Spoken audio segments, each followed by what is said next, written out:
بسم الله الرحمن الرحيم.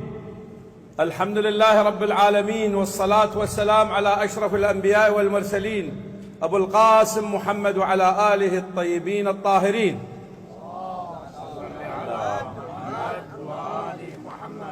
من ديوان قبيلة عتبة في محافظة ديالى نرفع أصواتنا بالشجب والاستنكار قبل التعزية والمواساة إلى قبيلة عتاب في محافظة ذي قار للمصاب الجلل الذي أصاب أحد رموز القبيلة الشيخ جميل حاتم البرهن، وإصابة أحد أبنائه غدرا وظلما.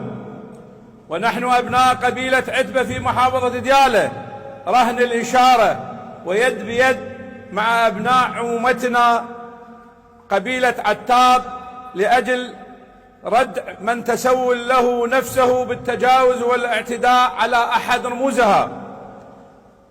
نرفع أكفنا إلى العلي القدير أن يتغمده برحمته الواسعة ويلهم أهله وذويه الصبر والسلوان.